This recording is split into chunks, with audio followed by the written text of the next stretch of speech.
Hi everyone. तो आज हम ईसरल गुरुकुल के नए कैंपस में हैं और ईसरल में पढ़ाई कैसे होने वाली है गुरुकुल में, चाहे आप एक 10 से 11 मूविंग स्टूडेंट हो, चाहे 11 से 12 या आप ड्रॉप ईयर लेने का सोच रहे हो, आज हम करेंगे पर एक नए तरीके से। आज पूरा गुरुकुल के बारे में आपको मैं नहीं बता रहूँगा, ये सब बताएंगे जो अभी ईसरल गुरुकुल में बहुत टाइम से पढ़ रहे हैं। तो टीचर्स के बारे में, मेंटरशिप के बारे में, केयर कैसे होती है, स्टडी मटेरियल, टेस्ट, मतलब एक बच्चे की पूरी जर्नी कैसे चलती है गुरुकुल में, आज हम उसके बारे में बात करने वाले हैं। सबसे पहले इनसे ये पूछते हैं कि भाई इन्होंने गुरुकुल क्यों चूज किया। बहुत सारे इनमें से ऐसे बच्चे जो पहले कोटा में कहीं और 11th क्लास में पढ़ रहे थे, 12th में ईसरल में आए, कुछ ऐसे भी हैं जो पहले ऑनलाइन पढ़ रहे थे, वो फिर ईसरल में आए। तो शुरुआत करते हैं भाई। कोटा में भी फिलहाल तो ईसरल का ही मतलब ये माहौल छाया हुआ है, तो ईसरल लो, तो हम लोग ने ईसरल ले लिया। और मेरा 11th भी बर्बाद था, तो इसमें 11th प्लस 12 दोनों पढ़ा रहे, सो मैंने ईसरल चूज किया। आपने? और ऑफलाइन में ईसरल जैसा तो कोई नहीं है। अच्छा। सब लोग जानते हैं ईसरल जैसा कोई नहीं। और पहली बात तो ये थी कि सर 11th बर्बाद हो गई थी। ओके। और ऐसा कोई कोचिंग नहीं है जो 11th दोबारा पढ़ा के फिर 12th पढ़ाए, ऐसा तो नहीं है। ईसरल ही था, तो ऑफ कोर्स ईसरल। मेरे को मतलब गाइडेंस चाहिए था काफ़ी। मेरे पढ़ाई वगैरह तो ठीक चल रही थी पर कहीं पे गाइडेंस नहीं मिल पा रहा था, इस वजह से मैंने तो मेंटरशिप के लिए बेसिकली। और मेरे मेंटर वगैरह भी बहुत सपोर्टिव है अभी। तो सारे टॉप टीचर्स एक ही बिल्डिंग में मिल रहे हैं, इससे बड़ी बात मुझे लगता है कि कोई नहीं हो सकती। अगर आपको जेईई की तैयारी करनी है 2 सालों में, तो इससे बड़ी बात नहीं हो सकती। सर मैं और मेरे 3 दोस्त आए थे कोटा। सर मेरे दोस्तों ने कहा कि हम तो शिफ्ट कर रहे हैं ईसरल में, मतलब दूसरी कोचिंग में डाउट सॉल्विंग वगैरह नहीं हो पा रही है। तो मैंने कहा ठीक है, अब मैं भी कर लूंगा। तो फिर हम साथ में यहाँ आ गए सर। और यहाँ पे जो एक्सपीरियंस है सर अनबिलीवेबल है। सर जैसे आपको पता ही है कि ईसरल की फैकल्टी सबसे बेस्ट फैकल्टी है, ऊपर से मॉड्यूल्स हैं वो इंडिया के बेस्ट मॉड्यूल्स हैं। तो इतने बेनिफिट्स के साथ सर मुझे लगा कि ईसरल मेरे लिए बेस्ट है ताकि मैं जेईई क्रैक कर सकूं। अब बढ़ते हैं कि डेली बेसिस पर पढ़ाई कैसे होती है, टीचर्स कैसे हैं और कैसे केयर के कारण इनका यहाँ पर इंप्रूवमेंट हो रहा है। आ जाओ। तो भाई देखो, अब जो है ये जैसे हम मेंटरशिप के बारे में बात करने वाले हैं, तो सबसे पहले अपन ये बात करते हैं कि तुम्हारा अटेंडेंस चेक होती है क्या? है ना। तो जैसे मान ले अगर तू क्लास में नहीं आया, तू तो वैसे हर दिन क्लास में है पर अज्यूम कर लेते तू नहीं आया, तो तेरे साथ फिर क्या होगा? सर सबसे पहले तो फर्स्ट क्लास के बाद व्हाट्सएप पे मैसेज आता है कि क्यों नहीं आया। ठीक है सर उसके बाद अगर मैसेज नहीं देखा तो सेकंड क्लास के बाद कॉल आता है क्यों नहीं आया। उसके बाद सर जब अगर मान लो तीसरी क्लास में जाते हैं तो वहाँ पूछते हैं क्यों नहीं आया। ठीक है। उसके बाद अगर बोल दिया कि सर कोई बात नहीं आया, तो उसके बाद घर आते हैं। गेट नॉक होता है, आदमी अंदर कुछ भी कर रहा हो। गेट नॉक होता है, आप आते हो, जैसे भी अगर सो रहे हो तो आधी नींद की हालत में आते हो। जैसे ही गेट नॉक होता है आते ही पूछते हैं क्यों नहीं आया। फिर उसके बाद क्या होता है कि जब रीजन बताते हैं तो या तो बहुत अच्छे से डांट देंगे या समझाएंगे कि बेटा आ जा। नहीं आया तो फिर टांगा टोली। अरे मतलब वो जो हॉस्टल रेड के वीडियो जो जाते हैं वो ऐसा नहीं ना, मतलब उसमें मैं कमेंट पढ़ता हूँ स्क्रिप्टेड है, फेक है। पता है कई बार क्या होता है, मुझे ऐसा लगता है कि मतलब लोगों के एक्सपेक्टेशन इतने कम है कि अगर मेंटर घर पर जा रहे हैं तो उनको फेक लगता है। जैसे एक बार होता है ना कि भाई कि हमारे तो हम क्लास में नहीं जाते, साल भर नहीं जाते, कोई पूछता ही नहीं है। आपके एक क्लास के बाद ही कैसे मेंटर चला गया, तो फेक है। तो भाई स्क्रिप्टेड नहीं ना देख। ईसरल इसीलिए तो है, फिर दूसरे बोलते हैं ना सर। है ना। चलो तो ये ठीक है। तो मतलब क्लास तो आनी पड़ेगी, है ना। और अगर फिर भी तुम इतने नालायक हो तो क्या होगा? फिर तो घर पर फोन जाएगा, है ना, पेरेंट्स को फोन जाएगा। तो सबसे पहली चीज अटेंडेंस मॉनिटर होती है, आपको क्लास आना पड़ता है। ठीक है। पर इसका मतलब फिर ऐसा भी नहीं है कि अगर तबीयत खराब हो गई तो भी मेंटर जबरदस्ती उठाकर लाएंगे।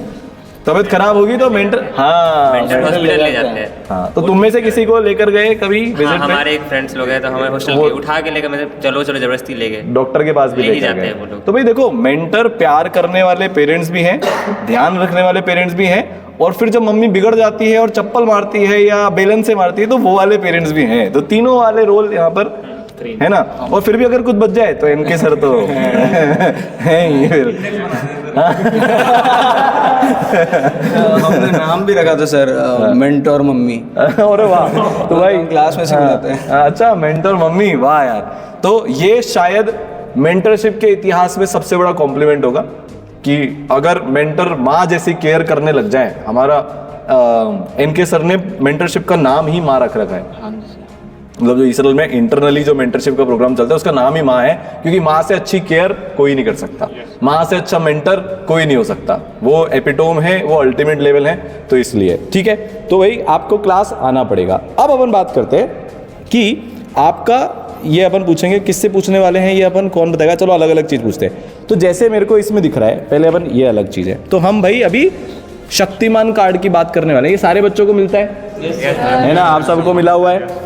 इसमें क्या करते हैं ये मेरे को, चलो इससे पूछते हैं भाई शक्तिमान कार्ड के बारे में। अच्छा ये है किसका, आर्यन का है, आर्यन का है, हाँ, तो इसी से पूछते हैं। भाई देख अटेंडेंस चेक हो गई, इसके बाद क्या नोट्स भी चेक होते हैं क्या? सर नोट्स चेक होते हैं, सब कुछ हाँ, मतलब जैसे इसमें बता कैसे हो रहा है। वो तो नोट्स पे ऐसे जितने चैप्टर्स हो गए हैं। हाँ, तो तूने ये 1-1 क्या लिख रखा है, ये तू भरता है कि मेंटर भरते हैं? हम भर के लाते हैं, मेंटर सिर्फ वहाँ पे देखते हैं, चेक करते हैं, और सिर्फ नहीं, हम लोग गलत भी नहीं भर सकते यहाँ पे, ना एक क्वेश्चन एक्स्ट्रा, ना नोट, कुछ गलत नहीं भर सकते। मेंटर खुद कॉपी से देख के। नहीं तो पहले नोट्स की बात करते हैं। जैसे मान ले तूने वेक्टर पढ़ लिया, काइनेमेटिक्स 1D पढ़ लिया, काइनेमेटिक्स 2D पढ़ लिया, तो इसके आगे 1 क्यों लिखा है? क्योंकि तूने तेरे नोट्स चेक करवा लिए मेंटर से। टोटली कंप्लीट है, हाँ, नोट्स कंप्लीट है। और नोट्स चेकिंग का मतलब क्या होता है? देखो जैसे इसमें देखें, नोट्स चेकिंग मतलब कैसे मेंटर ऊपर से देखते हैं कि उसमें मार्किंग वगैरह और ये सब भी कुछ गलत होता है तो वहाँ पे बताते भी कि नहीं यहाँ पे ये नहीं, ऐसे होगा, वो होगा, उनको गाइड करते थे। नहीं पहले देखो यहाँ पे ऐसे पॉइंट बना के लिखोगे तो बाद में याद करने के लिए याद रहेगा, रिमेंबर रहेगा। कुछ शॉर्ट नोट्स के लिए अलग अलग पॉइंट बता देते हैं हम लोग को। सब कुछ नोट्स से देख, सिर्फ चेकिंग नहीं होती है, हमारी गाइड भी मिलती है कि नहीं ऐसे करके ऐसे भी होगा ना तो ज़्यादा बेनिफिट होगा, बाद में पढ़ने के लिए, रिवीजन करने के लिए ज़्यादा हम लोग को बेनिफिट। नोट्स बनाते कैसे ये भी साथ साथ में गाइड करते हैं, हम लोग को साथ साथ गाइड करते हैं। अब अपन बात करते हैं भाई, अगर आपने होमवर्क नहीं किया तो आपके साथ क्या होगा? मतलब इसमें पहले बात तो इससे आपको होमवर्क में कैसे हेल्प मिलती है? जैसे इसमें पहले तो एक्सरसाइज वाइज मार्किंग होती है तो इसमें। आपको जैसे इनके मॉड्यूल्स में 4 एक्सरसाइज होती है, 1 होती है, 1A होती है जो थोड़ी सी इजी टू मॉडरेट होती है, हम ऐसा बोलते हैं, इनको ऐसा लगता नहीं है, ठीक है। कई बार तो 1 और 1A ही रुला देती है भाई। फिर 2 जो होती है वो बोला यस सर, उसको चुबा। तो 2 होती है जो टफ होती है, और 2A होती है जो टफेस्ट होती है। तो अब आपने जैसे मान लो आपकी एक एक्सरसाइज कंप्लीट हो गई, तो फिर अब आप इस कार्ड में क्या भरते हो? उसमें जितने नंबर ऑफ क्वेश्चंस हमने कर लिए हैं, अगर सारे कर दिए तो सारे टोटल करके 1 और 1A के जैसे इसमें कॉलम है कि हम एक साथ ऐड करके लिखेंगे। उसके बाद एक्सरसाइज 2 के लिखा हुआ है, तो इसने 59 क्वेश्चन उसके अटेम्प्ट कर लिए 1 और 1A के। यस। फिर इसके बाद मेंटर क्या चेक करते हैं इसमें? मेंटर हर क्वेश्चन चेक करते हैं, काउंटिंग होती है क्वेश्चंस की प्रॉपर तरीके से, और अगर मान लो उन्हें कहीं दिख जाए, और इवन पूछ भी लेते हैं कई बार कि बेटा ये स्टेप तुमने कैसे लिखा, तो अगर नहीं बताएं, छाप के तो नहीं लिख रहे हमारे डर से हैं। यस। उसके बाद फिर अगर नहीं बताएं तो डांट भी पड़ती है कि आपने घपला किया है। फिर एक्सरसाइज 2 में भी ऐसा होता है ना, और एक्सरसाइज 2A में भी ऐसा होता है, ठीक है। तो ये तो हो गया भैया हमारा। तो इसका मतलब ये है कि आपको सारे लेवल के सारे पैटर्न के सवाल करने पड़ेंगे। एक चीज और, क्या मेंटर इस चीज पे डांटते हैं क्या कि तुमसे सवाल सॉल्व नहीं हुआ? कभी इस पर किसी की डांट पड़ी? डांट किस चीज पर पड़ती है? मक्कारी कर रहे हैं, अटेम्प्ट नहीं किया तो डांट पड़ती है। अटेम्प्ट क्यों नहीं किया? अटेम्प्ट क्यों नहीं किया, पर सॉल्व हुआ कि नहीं हुआ उस पर डांट नहीं पड़ती। नहीं हुआ तो वो हम लोग को गाइड कर देंगे कि नहीं इस तरीके से करो, अगर नहीं समझ आए तो टीचर के पास भेज देगा। यहाँ पे चले, पहले अटेम्प्ट करो फिर जाओ टीचर्स के पास, तब ये बताओ।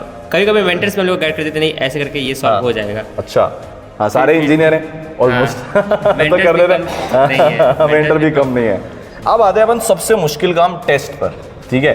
तो टेस्ट कैसे कैसे होते हैं एक बार भाई, मतलब मेरे को तो पता ही है पर फिर भी तुम उसको रीअफर्म कर दो। तो जैसे मान लो तुमने लेट से काइनेमेटिक्स 1D खत्म किया, तो सबसे पहले तुम कौन सा टेस्ट दोगे आइडियली? अब तू देता है कि नहीं देता वो चेक करना पड़ेगा, पर आइडियल प्रोसेस क्या है? अगर आप लोगों ने सबसे पहले अगर मॉड्यूल पूरी हो गई है और तो है ना, तो वहाँ पे 2 टॉपिक वाइज टेस्ट होते हैं। पहला होता है जेईई मेंस का, दूसरा होता है एडवांस का। एडवांस का टेस्ट बिल्कुल डिजिटली होता है, कोई पेपर पैटर्न नहीं है। जैसे डिजिटली उसमें जैसे एक्चुअल अपने एग्जाम में उसी पैटर्न का होता है। जैसे अपन ने खोला तो बस वहाँ पे अगर जैसे मेंस का है तो 25 क्वेश्चंस होंगे, उनको अटेम्प्ट करो, उसका रिजल्ट पूरा स्कैन करके उसके बाद आ जाता है, एनालिसिस आ जाता है, पूरा एनालिसिस आ जाता है। और तो मतलब हर चैप्टर खत्म होने के बाद अपने को सबसे पहले जेईई मेंस का टॉपिक वाइज टेस्ट देना है, फिर उसको एनालिसिस करके फिर जे एडवांस का टॉपिक वाइज टेस्ट देना है। तो आप टेस्ट नहीं देते, ये मतलब ये तो काफ़ी मतलब पूरे इंस्टाग्राम और यूट्यूब पर भाई सबको पता है कि टेस्ट नहीं देने पर क्या होता है, पर फिर भी अगर मान लो तुमने टेस्ट नहीं दिया और गलती से रिव्यू टेस्ट छोड़ दिया, फिर क्या होगा? सर अगर टॉपिक वाइज टेस्ट नहीं दिया तो लॉस होगा, बट इतना नहीं होगा। अगर रिव्यू टेस्ट छोड़ दिया तो फिर आप अपने आप को कैसे देखोगे कि मैं कहाँ स्टैंड करता और हूँ? फिर मेंटर और टीचर क्या करेंगे आपके साथ? वही प्राइवेट टेस्ट देंगे, सामने बोलेंगे नहीं अभी तो तुम यहाँ पे बैठ के मेंटर फोन देंगे, क्यों नहीं दिया? तो वो जबरदस्ती में टेस्ट हाँ, दिलवाएंगे। वो जैसे हम लोग अगर बोलेंगे सर मैसेज नहीं आ पाया, नहीं देख पाया, सर टेस्ट के बारे में पता नहीं था, ठीक है बेटा नहीं पता था, अभी मेरे सामने बैठ के दे दो टेस्ट, 3 घंटे की टेस्ट है, फ़ोन है तुम्हारे पास, क्योंकि सर फिर सर ऐप पे अपलोड हो जाता है टेस्ट ना, तो टेस्ट पे भी हम लोग बाद में भी कभी भी जाकर उसको सर रिव्यू टेस्ट हम लोग दे सकते हैं, जो संडे टेस्ट होती है वो हम लोग बाद में भी सर फ़ोन पे भी दे सकते हैं, और TWT तो सर फ़ोन पे अवेलेबल होती है। तो अभी तक जैसे आपका कितने टेस्ट होते हैं, कितने दिन में टेस्ट होता है आपका? अभी तो हर 15 डेज 15 से 21 डेज में आपका एक Review टेस्ट हो test जाता है। अच्छा, उसमें आपको क्या आता है? सिर्फ कुछ टॉपिक्स आते हैं कि जो महीने भर में पढ़ा है वो आता नहीं, है? जो महीने भर में पढ़ा होता है, ताकि पुराना भी रिवाइज हो जाता है और जो नया टॉपिक आता है उसमें पता चल जाता है कि हम कहाँ स्टैंड करें, हमें कितना प्रैक्टिस करने की ज़रूरत है। और टेस्ट होने के बाद फिर मेंटर उसको अच्छे से एनालाइज वगैरह करवाते हैं। हाँ, तो अब तो भाई इसमें आपको वो भी भरना है कि मैंने इसका TWT भी दे दिया, मैंने इसका एडवांस का भी टॉपिक वाइज टेस्ट दे दिया, PYQs भी आपको इसमें भरने पड़ रहे हैं, है ना? तो आप इसके PYQs भी कर रहे हो। तो जब आप ये सारी चीजें कर लेते हो तो यहाँ पर ये रिमार्क डला हुआ है, तूने खुद तो नहीं डाला भाई, तेरा है ना? नो सर, ये खुद mentor- के डाल सकते हैं सर, मेंटर तो चेक करते हैं। हाँ, साइन भी हो रखा है भाई। हाँ, मेंटर्स के साइन है, डेट के साथ भी डेट के साथ है कि इन्होंने कब किया, कैसे किया, और ये फिजिक्स में भी हो रहा है, मैथ्स में भी हो रहा है इधर और केमिस्ट्री में भी हो रहा है, तो तीनों सब्जेक्ट में अपना ये काम हो रहा है ना? तो अच्छा, अभी तक आपका जो टेस्ट एनालिसिस है किस किस ने करना शुरू कर दिया अभी तक? टेस्ट एनालिसिस तीनों टेस्ट के किए हैं, कंपलसरी है, सबने टेस्ट एनालिसिस किया है, चलो बहुत बढ़िया।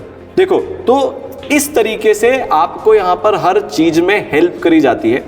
अगर आप वो हेल्प लेने के लिए इच्छुक नहीं हो तो फिर बेटा जबरदस्ती हेल्प करी जाती है, और जबरदस्ती हेल्प लेने के लिए भी इच्छुक नहीं हो तो फिर बेटा थोड़ा सा स्ट्रिक्ट तरीके से हेल्प करी जाती है। डिस्ट्रैक्शंस भी आ जाते हैं बहुत सारे, जैसे कि मोबाइल सबसे बड़ा डिस्ट्रैक्शन है। अच्छा, किस किस के मोबाइल लॉक्ड है पहले तो बताओ? किस किस ने मेंटर से, हाँ ये मैं भूल गया था, किस किस ने मेंटर से फोन लॉक करवा रखा है अपना? पेरेंटल कंट्रोल है इसके पास, आपने मेंटर से करवा रखा है? मोबाइल ही नहीं है, तूने लॉक नहीं करवा रखा? सर सुन रहे हो ना? इतना है मैंने लॉक करवाया था, लेकिन वो ना ऐप लॉक वो हो जाता है, डिलीट हो जाता है। तो सर मैंने ये किया कि मैंने अपना फोन खुद ही पटक के मार के तोड़ दिया और अब कोई डिस्ट्रैक्शन ही नहीं है। अरे तो भाई इसने पेरेंट्स को नुकसान कर दिया, ऐसे मत किया सर हम कर। लोग टाइमर लगा लिए हैं, टाइमर लगा लियो। इतना देर ऐप चलाना। अच्छा, किस किस का कभी ना कभी मेंटर ने ऐसे वो स्क्रीन यूजेज टाइम या वो चेक किया हुआ है कि भाई तुम फोन पर क्या कर रहे हो? सबका किया हुआ है, सबका किया हुआ है। डेली भेजना होता है सर, हाँ, डेली भेजना होता है, डेली भेजते हैं, फोन यूज नहीं करते सर। ओह, चेकिंग हुआ था क्लास में सरप्राइज चेकिंग हुआ था, हाँ वो नवीन सर ने किया था, ऐसा मेरे को ध्यान है। हाँ, तो सबका ऑलमोस्ट हुआ हुआ है ना?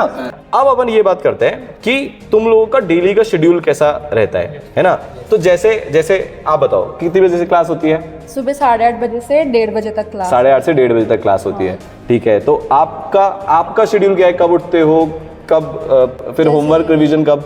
सुबह 7 बजे उठते हैं, फिर उसके बाद रेडी वगैरह होके कोचिंग आना होता है, और कोचिंग टाइम नहीं आते तो फिर मेंटर डांटते हैं। फिर 8:30 बजे कोचिंग चालू हो जाती है और 1:30 बजे तक कोचिंग तो 1.5 घंटे की एक क्लास होती है अपनी। हाँ। फिर 15 मिनट का ब्रेक होता है।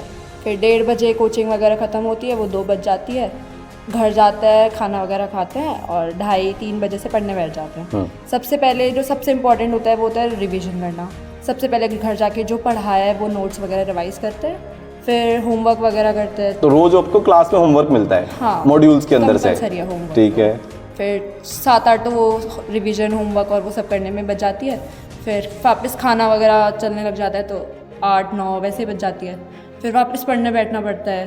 फिर पढ़ने बैठते तो पुराना रिवाइज़ करना, क्योंकि वो भूल जाते हैं, तो रिवाइज़ करते हैं। फिर 9-12 वैसे बच जाती है।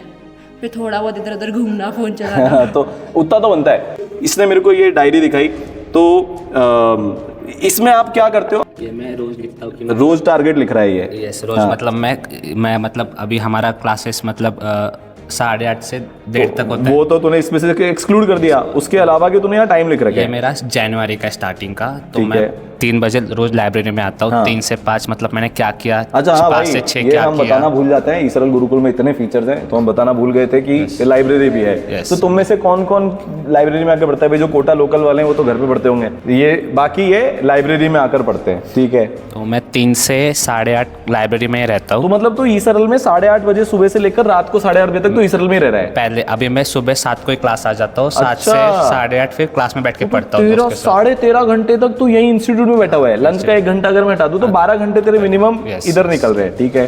तो फिर वो 3 से 5 मैंने उस दिन फिजिक्स किया, मतलब एक 10 जैन का है टारगेट 1, ठीक है। रे ऑप्टिक्स का मैंने रिवीजन किया।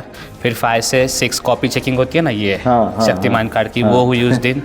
फिर वो रिवीजन मैथमेटिक्स का डिटर्मिनेंट्स का किया, फिर एक क्वेश्चन सॉल्व किए डिटर्मिनेंट्स के, ये फिजिक्स के क्वेश्चन सॉल्व किए, और केमिस्ट्री का जो मतलब सिखाया था उसका रिवाइज करके फिर 1 बजे सो गए। और ये क्या है यहाँ पर, ये किसके साइन ये है? हमारे मेंटर के साइन तेरे मेंटर के साइन है, ठीक फिर है। ये पूरा जनवरी का है। तो तू ऐसा करे जा रहा है हर दिन का? yes. अरे भाई साहब, तो जैसे हम टेस्ट एनालिसिस की बात कर रहे थे कि टेस्ट एनालिसिस होता है, उसके लिए एनके सर ने एक स्पेशल प्रोग्राम लॉन्च किया हुआ है आपके लिए, जिसको हम बोल रहे हैं टिप्स प्रोग्राम, ईसरल test improvement process and strategy. तो इसमें क्या होता है एक बार आप बताओ। हर क्वेश्चन वाइज हमारा एनालिसिस होता है। इसमें केमिस्ट्री का होता है, मैथ्स का होता है और फिजिक्स का भी एनालिसिस होता है। पहले इसमें हमारा हमसे डाटा लिया जाता है कि आपने कितने क्वेश्चन अटेम्प्ट किए, कितने उसमें से सही हुए, कितने गलत तो हुए। तूने जैसे यहाँ पर डेटा भरा हुआ है कि केमिस्ट्री में मैंने कितने क्वेश्चन अटेम्प्ट किए, कितने सही हुए, कितने मेरे गलत इनकरेक्ट हुए। फिर उसके बाद आपका ये पूछा गया रीजन क्या है इनकरेक्ट होने का, स्किप का रीजन क्या है, और केमिस्ट्री के पेपर को आप इसमें रेट करो। अच्छा, तो ये सारा एनालिसिस आप करते हो, आप इसमें भर देते हो अपना डेटा। फिर क्या होता है? उसके बाद हमें अलग अलग दिन टाइम दिया जाता है, पर्टिकुलर टाइम दिया जाता है, क्योंकि ज़्यादा टाइम वेस्ट ना हो हर बच्चे का, इसलिए हर बच्चे को पर्सनलाइज 10-15 मिनट का टाइम मिलता ठीक है। है। उस टाइम के अंदर कोई भी जैसे आप भी हो गए, एनके सर हो तो गए, तेरा सारांश टिप्स सर हो एनालिसिस गए। किसने किया था? सारांश सर ने किया था इसका। अच्छा एक चीज बताओ, आपके अभी टेस्ट में थोड़े कम नंबर भी आए होंगे, है ना, कभी अच्छे भी आए होंगे, कभी किसी ने डांटा क्या टेस्ट में कम नंबर आने पर? नहीं सर, मामा पापा ने नहीं थे यहाँ पे, मामा पापा तो डांटते हैं, यहाँ पर किसी ने डांटा कि तुमने टेस्ट में नंबर कमाया, अब तुम्हारा बैच नीचे कर देंगे, तुम्हारा टेस्ट में नंबर कमाया? हाँ भाई, अबे मेरे को तो पता है, पर मैं चाहता था कि जो ओरिजिनल है वो सुना जाए ना, मतलब कि कोई बैच सिस्टम नहीं है। अगर नंबर कम आते हैं तो मोटिवेशन एनालिसिस मिलता है, सिर्फ मोटिवेशन से भी कुछ नहीं होगा। सिर्फ ऐसा बोल दिया कि यार नहीं बेटा तुम अच्छा कर लोगे तो अपने आप तो अच्छा होगा नहीं, उसके लिए ये पूरा जो टिप्स प्रोग्राम है वो एनके सर लेकर आए। तो ये अपना पूरा मेंटरशिप का सिस्टम हो गया। अब डाउट्स है ना, आप बताओ, आप डाउट्स पूछते हो? वैसे तो पूछना चाहिए। क्लास में डाउट, क्लास के बाहर? क्लास के बाहर इतनी ज़रूरत नहीं पड़ती है, क्योंकि ऐसे क्लास क्लास में ऑलमोस्ट हो जाता है। जैसे डिस्कशन होते हैं तो वो क्वेश्चंस वगैरह मॉड्यूल के वहीं हो जाते हैं। वहीं पर आपके डाउट्स तो टीचर्स बताते हैं, कितना भी कैसा भी डाउट पूछो। हाँ, कैसा भी, मतलब कोई भी क्वेश्चन हो कैसा भी, तो वो सब बताते हैं। और जो अपनी ऐप, अच्छा आप सबको ऑनलाइन का एक्सेस भी मिलता है, कौन कौन उस ऑनलाइन को यूज़ करता है आप में से? तो वो टेक्सचुअल और वीडियो सॉल्यूशंस यूज़ करते हो आप, अभ्यास को यूज़ करते हो आप। तो अभ्यास फीचर जो है होमवर्क बनाते हैं। अच्छा, अभ्यास से होमवर्क बनाते हो, डिजिटल होमवर्क करता है मतलब तू? ओके, सॉल्यूशन मिल जाते हैं, हाँ। कहीं अटक जाते हैं हाँ, तो तो सोल्यूशन देख लेते हो, वीडियो सोल्यूशन भी देख लेते हो। अच्छा, पर उसके बाद जैसे जो अपना जो डाउट टाइमिंग भी टीचर्स का होता है, वो कौन कौन यहाँ पर किस किस ने यूज़ किया है? आप करते हो तो टीचर जैसे अवेलेबल होते हैं? Yes, sir. ऐसा तो नहीं है कि बस बच्चों को देखकर और टीचर गाड़ी में बैठकर भाग गए? नहीं सर, नहीं, कार तक छोड़ा है एक बार, कार तक डाउट कराने कार तक गया है ये सर के पीछे पीछे अपना डाउट करने के लिए। अच्छा, तो आप सब लोग वो सुविधा यूज करते हो। तो जैसे आपकी क्लास सुबह होती है तो शाम को आपका डाउट टाइम लग जाता है, जिसमें आप डाउट पूछ सकते हो। तो अपना टेस्ट हो गया, प्रैक्टिस हो गई, डाउट हो गया। अब ऐसी कोई चीज़ जो मुझे ही नहीं पता, मतलब अभी तक जो अपने डिस्कशन में नहीं आई हो, जो आपको लगता है कि यार गुरुकुल में ये चीज़ बहुत अच्छी होती है? सर जैसे कि जैसे टीचर्स होते हैं जो 15 मिनट का ब्रेक में मैक्सिमम जगह होता है कि टीचर्स चल जाते हैं, लेकिन हमारे यहाँ जो ये है 15 मिनट के ब्रेक में भी टीचर्स हमारे जो क्लास के डाउट होते हैं, जो हम क्लास में नहीं पूछ पाते हैं हेजिटेशन के चलते, वो हम बाहर जाके टीचर से पूछ सकते हैं, और टीचर 15 मिनट तक टोटल बाहर रहते हैं। अच्छा, तो क्लास के बाहर भी डाउट बता देते हैं टीचर? यस सर, 15 मिनट तक रहते हैं उसमें। सर वो अपना ब्रेक छोड़ के हमारा डाउट बता देते हैं, क्योंकि उनको तो उसके बाद भी क्लास लेनी है। उनको लगातार क्लास तो मतलब बेसिकली टीचर तो लगातार 5 घंटे क्लास ले रहे हैं। इफेक्टिवली अगर देखा जाए तो 1.5 घंटा उन्होंने क्लास ली, फिर 15 मिनट डाउट बता दिया, फिर 1.5 घंटे की क्लास ली, फिर 15 मिनट डाउट बता दिया। बहुत ही बढ़िया।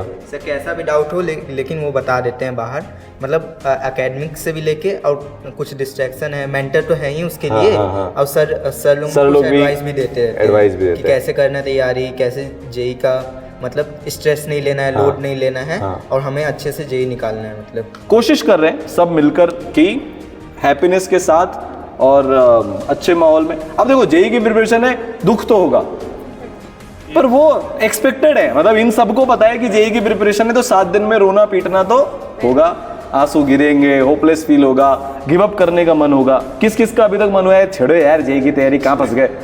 मेरा तो भाई बहुत होता था, मेरे साथ किताबें फेंक दी, किताबें फेंक दी थी, इससे बहुत गंदा काम किया था, इसको उसकी डांट भी पड़ चुकी है। हाँ वो गलत बात है। क्वेश्चन नहीं बनते तो लगता है कि कहीं गलत फील्ड में तो नहीं आ गए, मतलब हम इससे अच्छा हम घर पे हमसे ना हो पाएगा। स्कूल वाले इतना एंजॉय कर रहे हैं, इजी होता है। एक बार ऐसा हुआ था, क्वेश्चंस बन नहीं रहे थे, बिल्कुल रोने जैसी हालत हो गई थी। अगले दिन इनके सर क्लास में आए, उन्होंने ये चीज बोला कि अगर एक्सरसाइज 2 या 2A के 10 में से 3 या 4 क्वेश्चन बन रहे तो मिठाई बंटवा देना कि IIT में सिलेक्शन होने वाला। अच्छा ऐसा किस किस क्या होता है कि जब भी ऐसा लग रहा है ना कि गिव अप होने वाला है, ऑटोमेटिकली ऐसा होता है कि इनके सर ये तो कहीं मिल गए या उनका सेशन हो गया, ये होता है ना। अगले दिन इनके सर सामने उन्होंने ऐसा कहा अगर कभी फ्रस्ट्रेशन लग रहा है ना तो एक अच्छी बात है, मतलब तुम ट्राई कर रहे हो इसलिए फ्रस्ट्रेट हो रहे हो, और अगर कभी ऐसा लगता है तो एक दिन के लिए छोड़ देना, फेंक देना कॉपी किताब, लेकिन दूसरे दिन से फिर से पढ़ने बैठ जाना उसी एनर्जी के साथ। क्या बात है भाई, बहुत बढ़िया। तो चलो अब ये देखते हैं कि भाई देखो अभी कोटा में क्या है या पूरे भारत में क्या है, सैडली कि जो फाउंडर्स हो गए या डायरेक्टर्स हो गए वो आपको एड में दिखते हैं और रील्स में दिखते हैं, हाँ इवेंट्स में दिखते हैं, पर वो आपको पर रोज नहीं दिखते। अभी यही है रियलिटी, तो यही है। पर यहाँ पर कैसा है, मैं बैठा हूँ इसलिए कोई झूठ नहीं बोलेगा, सब सच सच बोलेंगे। मतलब यहाँ पे तो पूरे दिन इधर उधर कोई ना कोई दिख ही जाता है। मतलब सर लोग तो अवेलेबल ही रहते हैं। हम मेंटर से बोल सकते हैं कि हमको मिलना है तो मेंटर बता देते हैं टाइम किस टाइम पे आना है, और हम जब चाहे तब मिल सकते हैं, कोई मना नहीं है सर, कभी भी किसी से ही मिल सकते हैं। सब माइंडसेट का खेल है भाई दुनिया में। सर एनके सर ने ये भी कहा है कि वो हर 2 वीक के बाद हमारा सेशन लेंगे, मतलब हर 15 दिन के बाद जो मोटिवेशन बूस्ट है ना वो तो। इतनी लग्जरी है सर, क्या हुआ था ना कि हम लोग जब इधर आए थे, मतलब ऑलमोस्ट 20-25 दिन पहले की बात है, घर जाने के, तो वहाँ हम लोग बैठे थे, एनके सर ने हम मेरे को और एक और है हमारे क्लास में, तो उसको बुलाया, दोनों को बोला कि तुम्हारी 11th का पोस्टमार्टम करेंगे चलो। तो वो हम लेके गए, हमारा जैसा भी था, सर ने पर्सनलाइज शेड्यूल दिया। सर सबसे बड़ी लग्जरी है हाल फिलहाल वो भी एनके सर का शेड्यूल। जितनी तुम्हारी उम्र है उससे ऑलमोस्ट 2.5 गुना तो उनका सिर्फ जेई बढ़ाते हो गया, और उससे पहले जब उन्होंने जेई क्रैक किया था तो मतलब 3 गुना मान के चल सकते हैं कि जो तुम्हारी उम्र है उससे 3 गुना की तो वो पढ़ा रहे हैं, खुद जेई का पढ़ रहे हैं। जो इनको वादा किया गया था एडमिशन से पहले, ये इनके वादे में नहीं था। टिप्स प्रोग्राम हमने किसी ने भी नहीं सोचा था अक्टूबर नवंबर तक। दिसंबर में एक दिन एनके सर किसी की शादी में नहीं, एनके सर अयोध्या गए थे दर्शन करने, वहां पर उनको लगा कि अपन टेस्ट के बाद कुछ क्यों न करें, तो ये टिप्स आ गया। मतलब ऐसा होता है कि जितने फीचर के साथ लॉन्च करते ना, जब वो बैच खत्म हो रहा होता है तो 5 गुना फीचर ऑलरेडी ज्यादा हो चुके होते हैं। तुम में से ऐसे कितने हो जो 1 घंटा ही एक्स्ट्रा सही पर मेंटर के डर से 1 घंटा एक्स्ट्रा पढ़ लेते हो कि फिर उनको क्या जाकर बोलेंगे, मतलब ये वो वाली भावना होती है ना कि यार फिर मेंटर हमारे को क्या बोलेंगे, हम उनको क्या दिखाएंगे। कौन कौन उससे थोड़ा सा एक्स्ट्रा पढ़ लेता है? शक्तिमान का वो फॉर्म भरना होता है, अगर टाइम कम हो गया तो भरने में शर्म आती है कि यार अब 1 घंटा तो और पढ़ लेते हैं, क्वेश्चन और अटेम्प्ट कर लेते हैं। तो देखो, तो जो मेजर बातें ना, कोई बैच सिस्टम नहीं होता ना भाई, है ना। अच्छा लिमिटेड ही बच्चे होते हैं ना, ऐसा तो नहीं है ना कि भीड़ ही लग गई है बहुत ज्यादा, सबसे बेस्ट चीज वही है ना। चलो ये भी बोलते हैं 5 लेयर मेंटरशिप होती है, पर हम एक्चुअली में 8 लेयर दे रहे हैं। 5 लेयर तो है ही भाई। ऑनलाइन सेशन भी तुम्हारे होते हैं जिनको तुम अटेंड कर सकते हो, है ना। जो ऑनलाइन वाले बच्चों के वो भी होते हैं, मेरे संवाद सेशन हो गए या इनके सर के, वो भी तुम कर लेते हो। फिर उसके बाद ये टिप्स की लेयर है, अभी आग और ऐड हो जाएगा, है ना। फिर ये शक्तिमान तो अपने पास है ही, तो वो भी होती है। टीचर्स सारे अमेजिंग है ना। मतलब यार अब वैसा नहीं हो सकता। और हाँ भाई ऐसा तो नहीं होता ना कि क्लास में टाइम पास ही चल रहा है और हल्का लेवल पढ़ाया जा रहा है। तो बिल्कुल टॉप लेवल तक पढ़ाते हैं। रोना आता है ना क्लास में? हाँ रोना आता है। क्वेश्चन लेकर निकल जाता है। IITian से एक्सपेक्ट करोगे क्या एफिशिएंटली नहीं पढ़ा है पूरा। ईसरल गुरुकुल में जो टीचर्स हैं, चाहे वो नीट के हों या जेई के हों, उन्होंने 35,000 से ज्यादा बच्चों को IITian बनाया है और 25,000 से ज्यादा बच्चों को अभी तक डॉक्टर बनाया है, जिसमें मल्टीपल टॉप 100 की रैंक्स शामिल हैं। तो बच्चों एक बात बताओ कि जो आपके मैथ्स के टीचर्स हैं अभी जो आपको पढ़ा रहे हैं, उसमें क्लास में क्या माहौल रहता है, कितना एक्सपीरियंस है उनको, आपको पढ़कर कैसा फील होता है? सर हमें पढ़ के इतना बढ़िया फील होता है, जैसे सर हमारे मैथ के जो फैकल्टी है उनको एक्सपीरियंस भी इतने सारे हैं, 20-20 साल का एक्सपीरियंस है, एक्सपीरियंस की तो बात ही नहीं है। उसके बाद सर क्लास की माहौल, और सर सब लोग कहते हैं मैथ इतना टफ है, वो टफ नहीं, वो और इतना ईजी बना देते हैं। हम लोग जैसे क्वेश्चन तो प्रैक्टिस करने जाते हैं तो सर क्वेश्चन भी हो जाते हैं सर, और क्लास में सर वो इतना अच्छा माहौल बनाते हैं कि सर मैथ का क्लास है, नहीं एकदम सीरियस रहना है, एकदम सा फोकस करना है, वो फोकस भी करवा देते हैं, वो इंटरटेन भी करवा देते हैं, वो सारा कुछ इन्वॉल्व कर जाते हैं, सब कुछ एक मतलब सब टॉप फैकल्टी है सर। और क्लास में डाउट पूछते हो तो डांट देते हैं कि बताते भी हैं? सर वो पूछने के लिए डांटते हैं। ओह वाह। डांटने के बाद नहीं पूछते कि नहीं ये क्यों पूछे, नहीं, पूछने के लिए बार बार कोई डाउट है, कोई डाउट है, ये डाउट वो, और तो और सर कि इनको इतना एक्सपीरियंस है, वो हमारा डाउट हमसे पहले जानते हैं कि नहीं यहाँ पे इस बच्चे को डाउट आएगा, वो पहले ही बता देते हैं, इसलिए पहले बोलते हैं हमें बोलना तो फिर डाउट पूछना, तो फिर कोई डाउट बचता ही नहीं सर, वो पहले ही हम लोग से पूछने से पहले ही बता देते हैं, तो डाउट क्या रहेगा। तो जब आप ई सरल गुरुकुल में आओगे तो आपको ये फैकल्टीज जो है मैथ्स में बेटा पढ़ाने वाली हैं, जिनको भाई लीड करते हैं अपने द एन.के. गुप्ता सर। कुछ मतलब फिर बात ही खत्म हो जाती है। बट ये पक्का है कि जो टफेस्ट सब्जेक्ट है जेई के अंदर, जो एक्चुअली में टफेस्ट है, इन सबको तो केमिस्ट्री लगता हुआ जैसे तुमको भी कभी कभी लगता है, पर जो एक्चुअल टफेस्ट है वो आपके लिए बहुत ही प्यार करने वाला सब्जेक्ट बन जाएगा, और आपसे धीरे धीरे उसके क्वेश्चंस भी होने लगेंगे और प्रोफिशिएंसी भी उसमें आपकी धीरे धीरे बढ़ती जाएगी। तो सर एक बात और है मैथ्स की क्लास में, जैसे सर हमारी 90 मिनट्स की क्लास होगी तो बच्चे बोर हो जाते हैं, नींद आने लग जाती है, लेकिन सर मैथ की क्लास ऐसी क्लास है जिसमें सर पता ही नहीं लगता कि कब क्लास खत्म भी होगी सर। 90 मिनट ऐसे निकल जाते हैं वो सर, पूरे एंजॉय से हमारी क्लास होती है, मतलब वेट रहता है मैथ्स की क्लास का। सर मतलब हम सुबह से लास्ट क्लास होती है मैथ की, हम सोचते हैं कि कब 12 बजेंगे और कब हमारी मैथ की क्लास स्टार्ट होगी। और ऊपर से सर जैसे बाकी टीचर्स तो कुछ ऐसे होते हैं जो बेसिक करवाते हैं, जी हमें बेसिक से हाई लेवल तक लेके जाते हैं, और सर हमारे PYQs भी 90% हमसे खुद ही सोल्व हो जाते हैं सर। मतलब एडवांस का जो लेवल है उसका और उसके थोड़ा ऊपर लेवल का भी पढ़ाया जा रहा है, हो जाता है yes, अच्छा अब केमिस्ट्री की बात करेंगे भाई, ठीक है? तो केमिस्ट्री में आपको क्या लग रहा है, कैसा लग रहा है, क्या फील आ रही है? ऑल्दो दुनिया मानती है कि केमिस्ट्री एक एक्सेप्शन का सब्जेक्ट है, बट टीचर्स ऐसा पढ़ा रहे हैं हमारे केमिस्ट्री के टीचर कि हर एक्सेप्शन के पीछे का रीज़न बता रहे हैं वो, और वो एक्सेप्शन रह ही नहीं जा रहा है। उसके बाद ऐसा लगता है कि हाँ एक नॉर्मल बात है। तो केमिस्ट्री में भी आपके 10-15 चैप्टर्स अभी तक पूरे हो चुके हैं, 11th और 12th के भी, जो 11th के भी और 12th के भी। तो ये केमिस्ट्री की क्लास कैसी होती है? मतलब पैर पटक कर जाते हैं कि इंटरेस्ट अब आने लग गया है? 11th में कैसी थी केमिस्ट्री वर्सेस अब केमिस्ट्री में कैसा चल रहा है? अब मेरी केमिस्ट्री पर्सनली कहूँ तो बहुत अच्छी हो गई है। 11th में मेरी केमिस्ट्री ही सबसे बकवास थी और अब केमिस्ट्री बहुत अच्छी हो चुकी है। सर केमिस्ट्री में डाउट्स वगैरह बहुत अच्छे से सॉल्व होते हैं, और पहले बहुत अंडर कॉन्फिडेंस था कि नहीं होएगा मेरे से ऐसे, बट यहाँ पे आने के बाद जैसे केमिस्ट्री में बहुत कॉन्फिडेंस आता है कि मतलब अब हो रहा है, धीरे धीरे मार्क्स इंक्रीज़ कर रहे हैं। जो शीट अपनी है उसके सवाल अब आपसे सॉल्व होना शुरू हो गए? हाँ सर, वो मतलब काफ़ी हद तक खुद सॉल्व हो जाते हैं, और बाकी सर भी बेसिक से बेसिक डाउट पहले ही बता देते हैं, मतलब वैसे नहीं करते कि ये डाउट नहीं बताना या कुछ, तो वो हर चीज़ बता देते हैं पहले ही, तो वो सब। तो भाई देखो, जब आप पढ़ने आओगे ना, आपका कैसा भी लेवल हो, देखो इनमें से मेजरली बच्चे जब ये ई सरल में आए थे इनका लेवल काफ़ी ख़राब था। हम बोल सकते हैं कि ऑलमोस्ट 0 से ही इन्होंने मैक्सिमम ने अपनी पढ़ाई शुरू करी, कुछ एक का ठीक था, बाकी मैक्सिमम 0-10% पर बैठे हुए थे। पर हर सब्जेक्ट को एकदम बेसिक लेवल से एडवांस लेवल तक पूरा कवर करवाया जाएगा, कोई कमी नहीं छोड़ेंगे। दोनों तरीके खराब होते हैं, पता है? बहुत सारी जगह पर क्या होता है कि एडवांस के नाम पर मेंस पढ़ाते हैं, तो बच्चे को सीधा टेस्ट में जाकर पता लगता है कि यार ये मेरे साथ क्या हो गया, फिर उसको लेवल बाद में समझ में आता है। और काफी जगह पर ऐसा होता है कि शुरुआत ही सीधा एडवांस लेवल से कर देते हैं, मतलब वो बेसिक्स का भी क्लियर नहीं हो पाते। तो आप अगर 10th से 11th में आ रहे हो तो बेटा 10th के लेवल से आपको उठाया जाएगा, और अगर आप ड्रॉप ईयर में आ रहे हो पूरी 11th से 12th वापस से बेसिक से पढ़ाई जाएगी। और मेरे साथ ये जो बच्चे खड़े हैं ये वो हैं जिनकी 11th वेस्ट थी या एवरेज थी, तो ये तो बेटा आपको बता ही रहे हैं कि 11th भी पूरी दोबारा से बेसिक से पढ़ाई जा रही है, और 12th तो आपको दोबारा से पढ़नी ही है। तो ये पक्का है कि टीचर्स आपका पूरा ध्यान देने वाले हैं। जितने भी टीचर्स हैं, इनके कोई से भी सब्जेक्ट के टीचर्स हो, 10-12 साल का एक्सपीरियंस तो उनका मिनिमम है। सब कोटा में ही इतने सालों से पढ़ा रहे हैं, और सबने इतने सारे बच्चे IITian बनाए कि उसका कोई जवाब ही नहीं है। तो ये मैथ्स और केमिस्ट्री हो गई। अब फिजिक्स के बारे में पूछ लेते हैं, ठीक है? तो यार वैसे भी देखो फिजिक्स तो जेई एस्पिरेंट का फेवरेट सब्जेक्ट ही होता है, मतलब फिजिक्स से सबको प्यार होता है। मेरे नंबर सबसे कम फिजिक्स में आते थे मेरी जेई प्रिपरेशन के टाइम पर प्यार सबसे ज़्यादा फिजिक्स से ही था। नंबर केमिस्ट्री में सबसे ज़्यादा आते थे पर केमिस्ट्री से सबसे कम प्यार था। तो यार फिजिक्स के बारे में पूछते हैं। सर फिजिक्स के दीवाने तो सब होते हैं, लेकिन हम फिजिक्स के टीचर के दीवाने हो गए हैं सर। अच्छा सर, उनके जो फिजिक्स पढ़ाने का नज़रिया है, मतलब जो अंदाज़ है सर, वो कुछ अलग ही है सर। क्या मस्त फिजिक्स पढ़ाते हैं सर, मतलब मज़ा ही आ जाता है। मेरा तो फेवरेट सब्जेक्ट हो गया सर फिजिक्स का।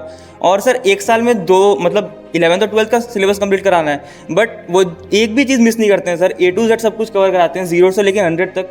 हर एक सवाल मॉड्यूल के और PYQ के सारे हो जाते हैं सर, कहीं कोई कमी नहीं छोड़ते हैं और सही टाइम पे सही चीज़ सब कुछ बता देते हैं। और कभी डाउट पूछे तो कभी मना नहीं करते सर, ऑल टाइम अवेलेबल रहते हैं। और कभी शाम को अगर डाउट पूछने आना है हमको तो वो टाइम भी बता देते हैं कि इस टाइम पे आ जाना तो मैं अवेलेबल हो जाऊँगा। तो सर मतलब क्या मस्त फिजिक्स पढ़ा रहे हैं सर, हमको तो मज़ा ही आ गया sir. To be very honest, अगर मैं क्विक कंपैरिजन दूं, मैं जिस इंस्टीट्यूट में पहले था वहाँ पे फिजिक्स के टीचर क्या करते थे, क्वेश्चन लिखते थे, फ़ोन निकाल के बैठ जाते थे, सॉल्व करना है करो, तुम्हारी मर्जी है। पढ़ाते थे, उनकी मर्जी होती थी, समझ में आता था। डाउट पूछते थे तो पहले थोड़ा सा कुछ बोलेंगे, फिर बताना होगा तो बता देंगे, वरना नहीं बताएंगे। अब यहाँ पे आए हैं तो मैं टीचर से ज़्यादा उनको बड़ा भाई बोलना प्रेफर करूँगा। उनको पता है कहाँ पे क्या डाउट आएगा, कैसे आएगा। और मोस्ट ऑफ द टाइम जो बच्चे थोड़े से नीचे हैं उन पर ज़्यादा ध्यान दिया जा रहा है एज़ कम्पेयर टू दोस्त जो कर पा रहे हैं। उनसे किसी भी टाइम पे कैसे भी डाउट पूछो बताएंगे, एक बार पूछो चाहे 10 बार पूछो। ऐसे तो नहीं है ना कि तुमने कोई बेकार सा डाउट पूछ लिया तो क्लास में बोल दिया तुझसे क्या IIT होएगा, तो जेईई मेंस लेवल का भी नहीं है, बोर्ड पे ध्यान दे। ऐसा बहुत होता है भाई, मतलब ये ऐसे मुंह बना रहे हैं क्योंकि इनके साथ अब नहीं हो रहा, पर ऐसा बहुत सारे बच्चों के साथ होता है। कमेंट में बता देना भाई जिसके साथ भी ऐसा हुआ। प्रीवियस इंस्टीट्यूट में बहुत हुआ था, बट यहाँ पे अगर मैं बात करूँ तो फिर अगर किसी बच्चे के बिलो एवरेज नंबर भी आएंगे, ने बोला तू कर सकता है, तू कर रहा है, प्रॉपर ट्रैक पे चल रहा है, 1-2 बार नंबर आने से कोई फाइनल डिसाइड नहीं हो रहा है, मेहनत करता रहे, सब हो जाएगा। को आना है तो आप मैप पर गूगल पर सर्च कर लीजिएगा ईसरल गुरुकुल। ये क्या रोड नंबर 1 है ना, मैं हमेशा एड्रेस बता रहा हूँ। तो ये डकनिया स्टेशन वाला रोड है, इस पे आपको ईसरल गुरुकुल का बोर्ड दिख जाएगा। आप मोस्ट वेलकम हो, आप बिल्कुल आइए। आप कोटा आ रहे हैं एक बार जरूर विजिट करिएगा, ठीक है। तो मिलते हैं। और आप नहीं भी आ रहे हैं तो जिंदगी की सबसे अच्छी पढ़ाई करनी है। और भी अगर आपको कुछ जानना हो गुरुकुल के बारे में तो फिर कमेंट में ये लोग कर ही सकते हैं, तो ये जवाब दे देंगे क्योंकि अपना वीडियो तो देखेंगे ही सही, है ना। चलो तो मिलते हैं, बाय बाय।